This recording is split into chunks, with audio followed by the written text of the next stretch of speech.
Hello, everybody, and welcome back to Out of the Park 23 as the Minnesota Twins, and this is our playoffs episode. So I'm gonna handle this, I think, a little bit differently than I have in the past. Of instead of playing the games, I don't know that I want to do that anymore.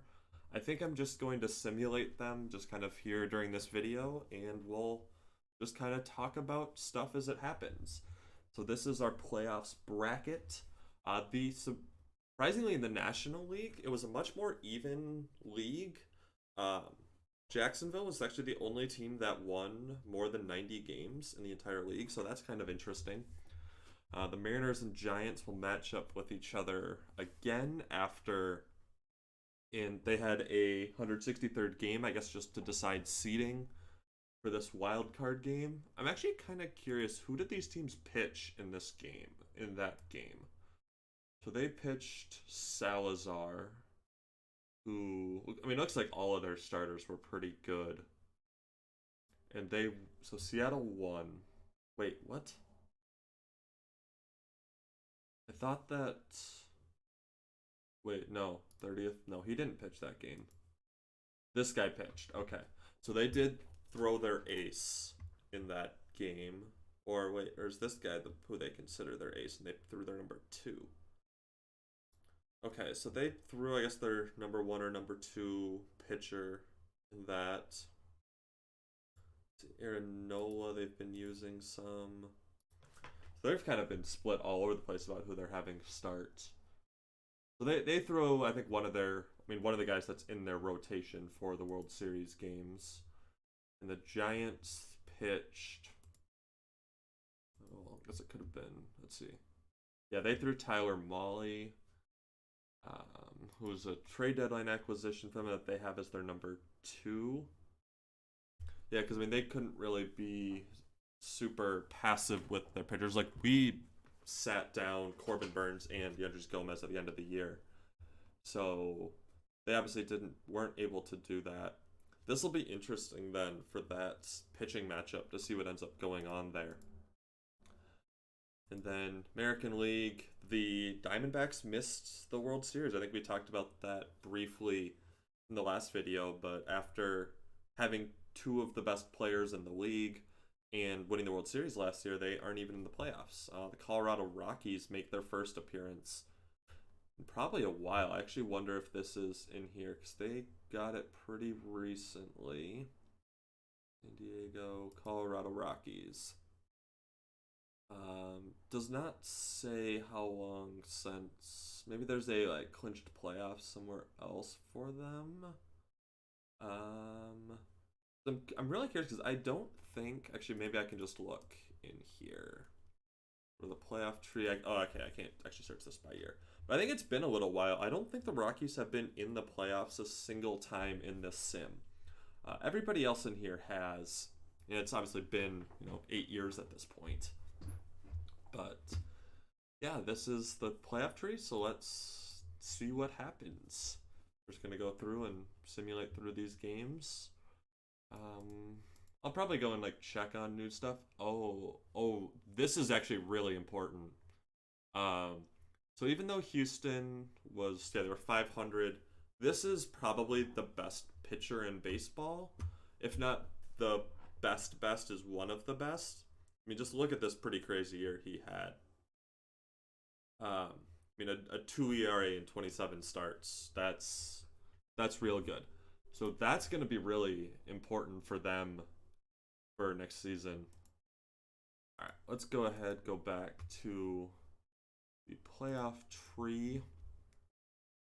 Okay, Royals and Mariners win. Then, all right. To deal with some of this load times that happens occasionally. Okay, so Royals sweep the Braves, Mariners Giants tied at 1, Padres and the Rockies win. I'm kind of rooting for the Rockies a little bit if I'm not the team that wins. I think that would be fun for how long it's been since they've actually done well. I think I'd rather see the Padres than the Blue Jays just because I seem to always struggle with the Blue Jays. Okay, so Padres win, and the Rockies do drop to the Brewers. So our division mate does make it out.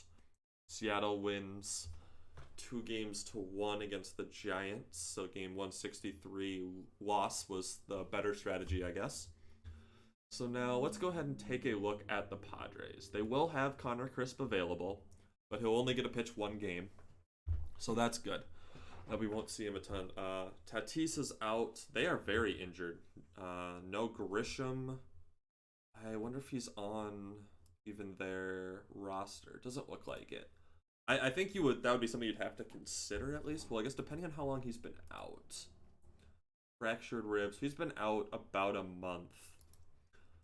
I think in this situation, I would be putting Grisham on because I think he's probably better than, this guy that they're going to rock at center field. He's not really a center fielder at all. Looks like a good enough hitter, but not a center fielder for sure.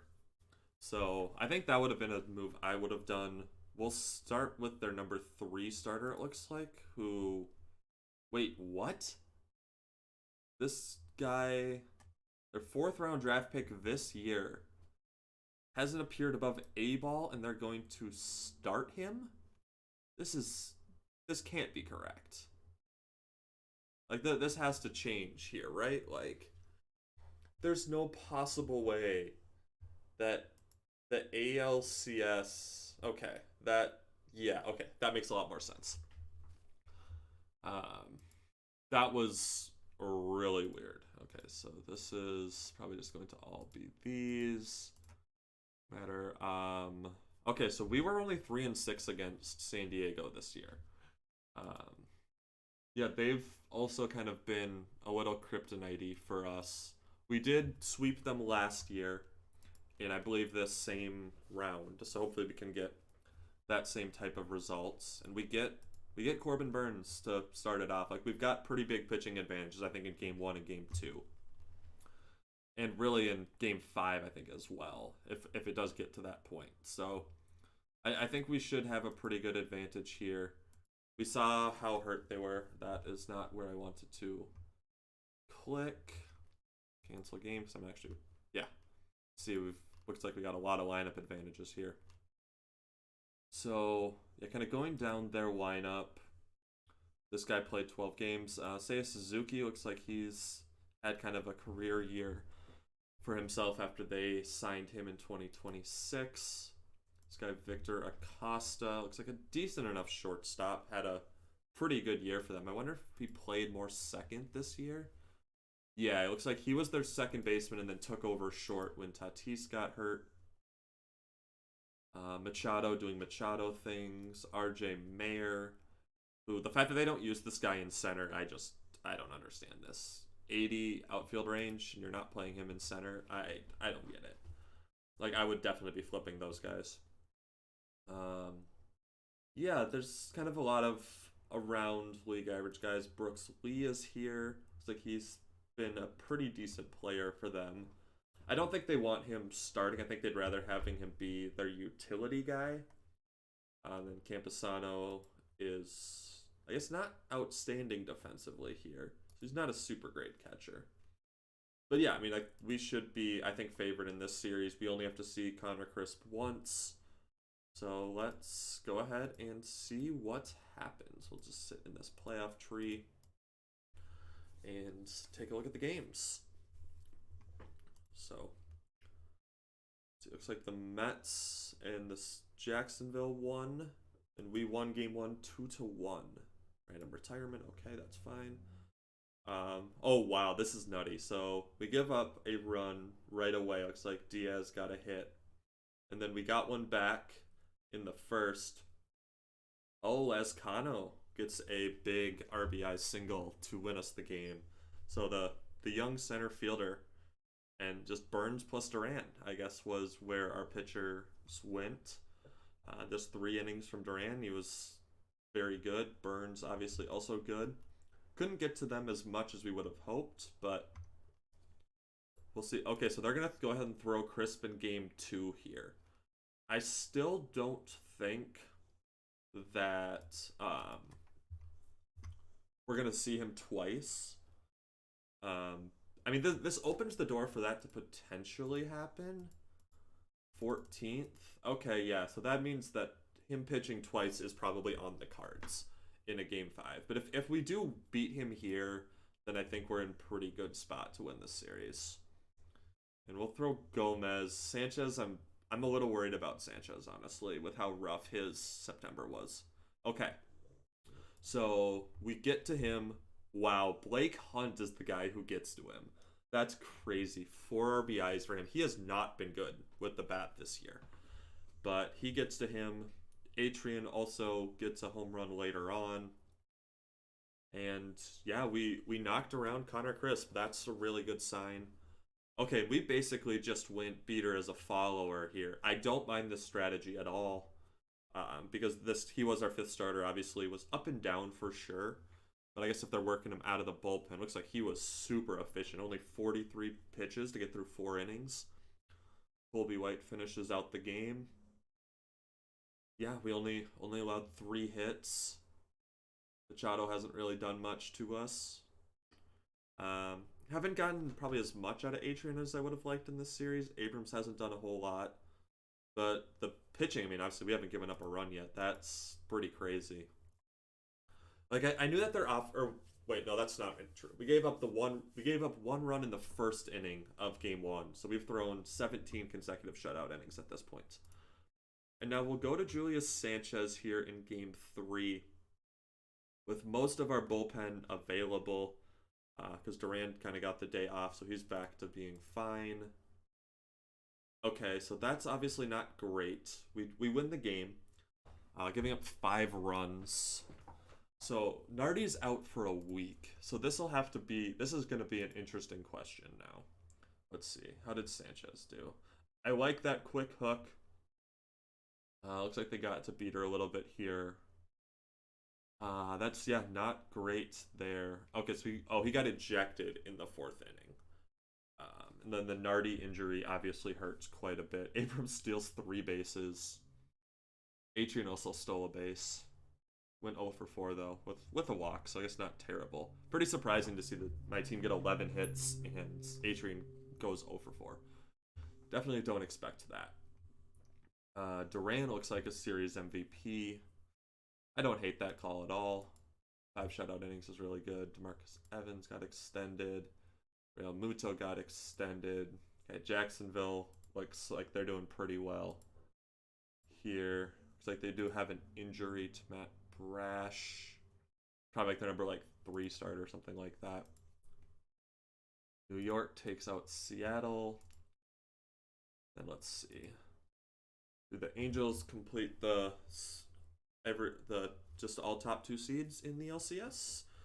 Or can the Brewers bring one back? Okay, 2-2 for the Brewers now. Another day off. Okay, so we get divisional matchup here of us versus the Brewers after they come back. I wonder, did they get down 2-0, I wonder? Or was it, let's see. So they got swept 4-0. They lose 4-0, and then they win 4-3, lose 8-6, and then they come back to the series. Yandy Diaz, a series MVP. Probably did something big in game 5, I'm gonna guess. But yeah, so we get now this divisional matchup against the Milwaukee Brewers in the ALCS. So this is a very pitching-led team, it looks like here. The hitters really aren't there. Kalenic is obviously the big threat. Ryan Jeffers is here now. Cody Bellinger's just not good anymore. Let's see. Well, this is even down 5 starting pitchers. Freddie Peralta, was having a good year. He's just minor leaguer, it looks like. Lizarrago's doing okay. Nick Bush looks like was... Let's see, well, if he made 28 appearances, then one appearance in the net up there. Then Logan Webb's also having a good year. So they're down.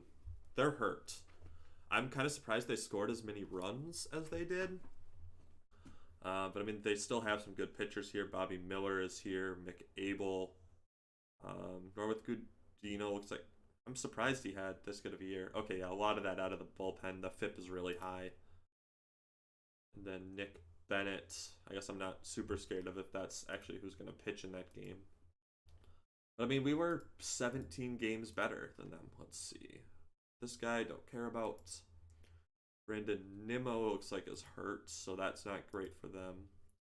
Angels extended Josh Hader.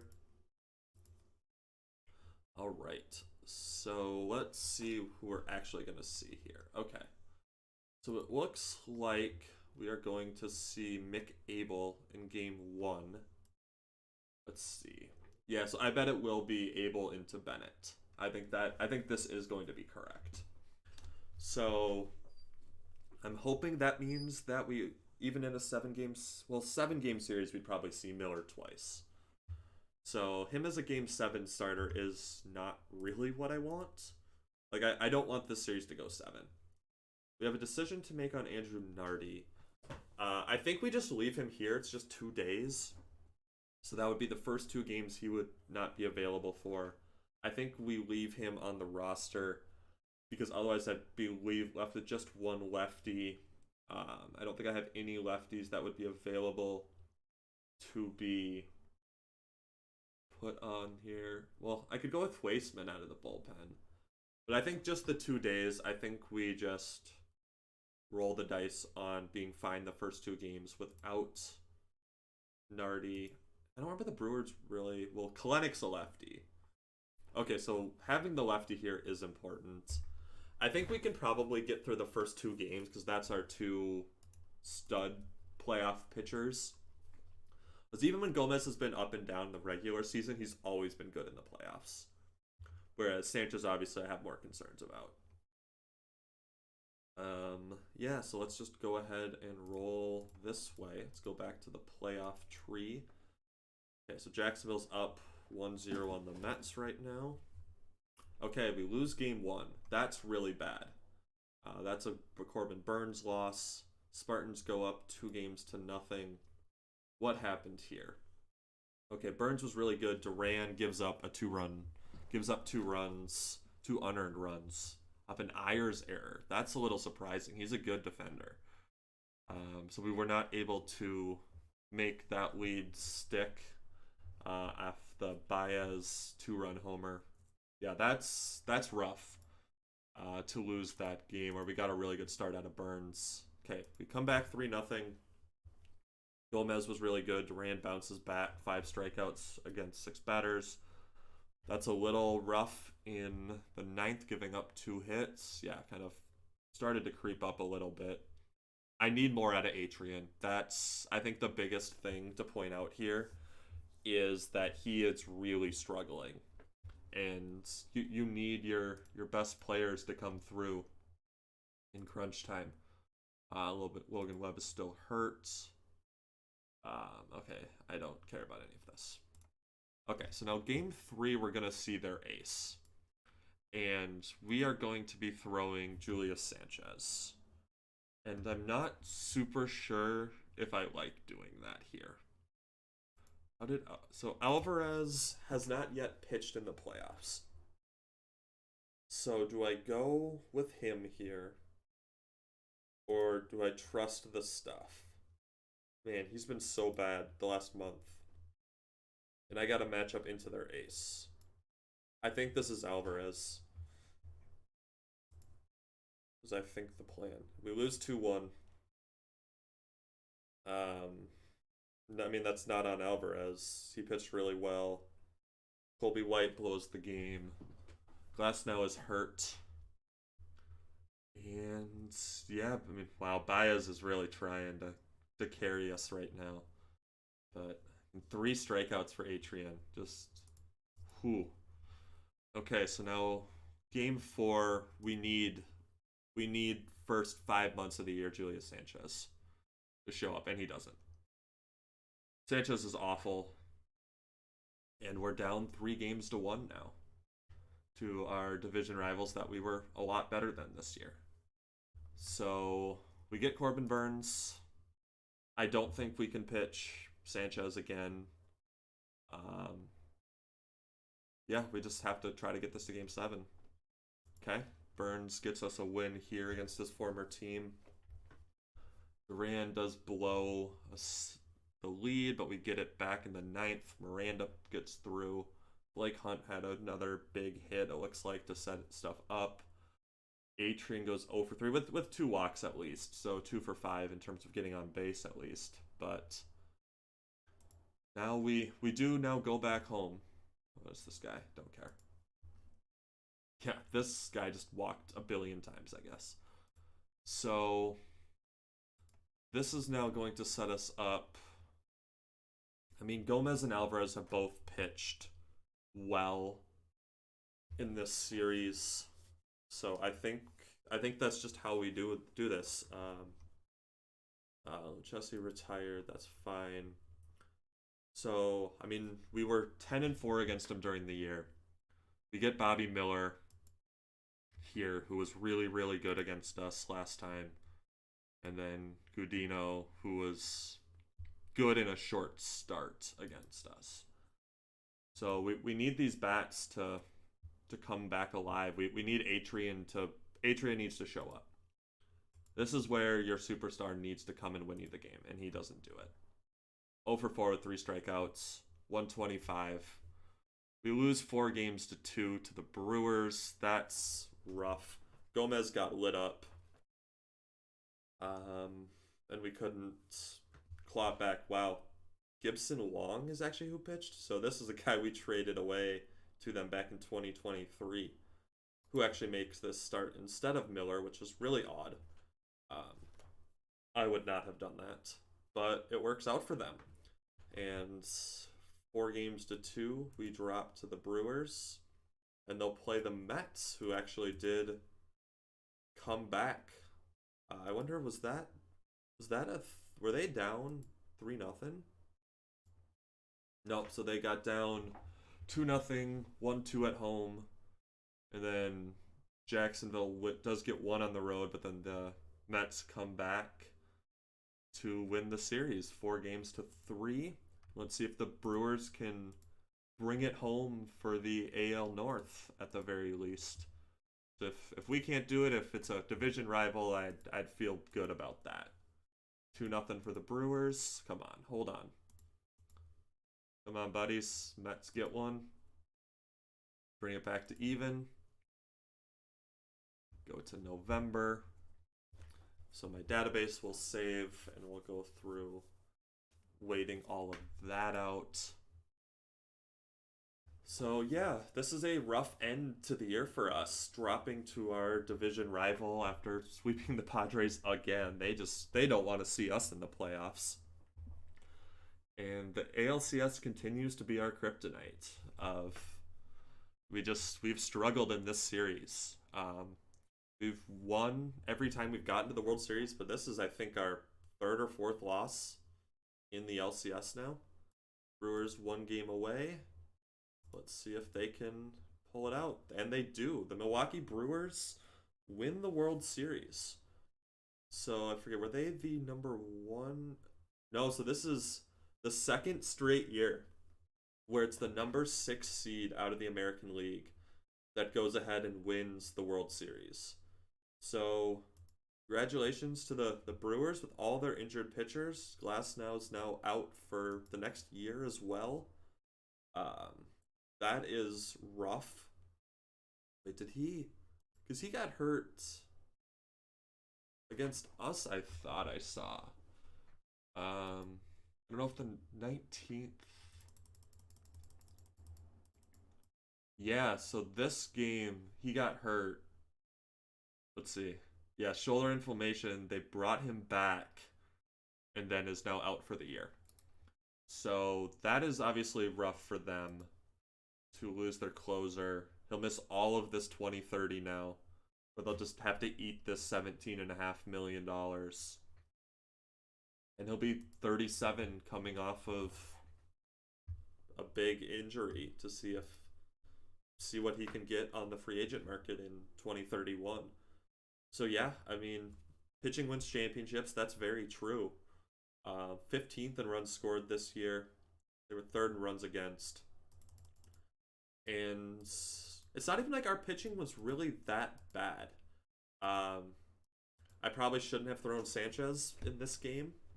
Um, I got to figure out what is going on with him because that was brutal in the playoffs. And really that those last 2 months for a guy that I locked up to a 7-year deal because I still think he is a very good pitcher. He's only 26. Hopefully he'll bounce back. The FIP's good. But we look at these last 2 months of the year. Postseason, awful. September, awful. Yeah, that's rough. That's the time where you need your aces to step up. This is the guy that needs to step into our ace slot once Burns goes through this contract. And really, in the last kind of year and a half here, I'm not expecting him to be outstanding. I'm expecting this to be a pretty big overpay in those years. But I wanted to get another World Series in 29 or 30. He has won one with us in 27. But yeah, that's okay. Blue Jays lose Ian Hamilton for a month or for a year. He's out for the year. For a second, I was wondering if that was going to be Wander Franco. But 12-2 in Game 6. So Scott Hatteberg leads Milwaukee to a World Series title. Jesus Sanchez has back-to-back series MVPs. He came up really big for them at the end of the year when it counted. Yeah, 985 OPS in the playoffs. 32-year-old, they're paying $18.5 million for the next couple of years.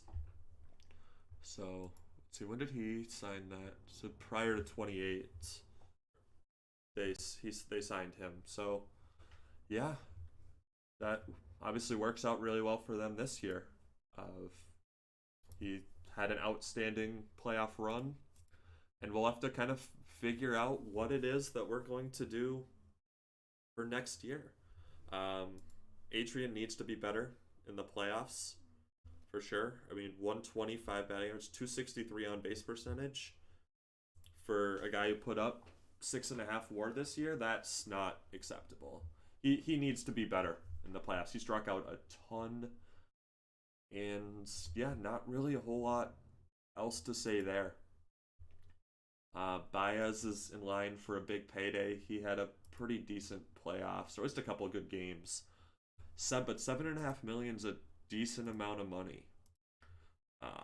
Where we're looking at about 220 right now. We've got some decisions to make with relievers here. Brera's probably gone. Gutierrez is definitely gone at 2.2. That's never happening. But yeah, we'll kind of get more into some of these decisions in the next video. This is a letdown, 100% to me, of not even making it to the World Series in back-to-back years with 105 plus win teams. We've got to figure out what's going wrong in the playoffs.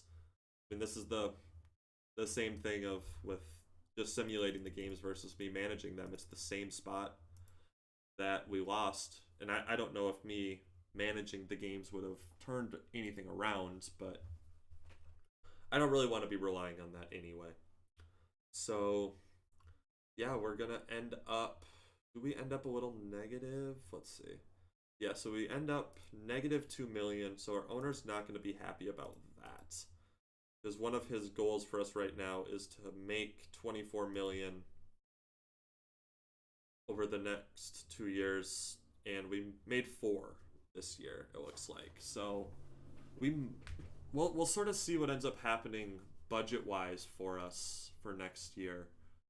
I think the projected, actually no, here's where we are. And obviously we'll get more into this next year, but the expected budget for next year is down 2 million. So that's a little unfortunate. Looks like we did make a little bit more in playoff revenue than we made last year, but it would have been nice to have gotten to the World Series to have made a little bit more money this year.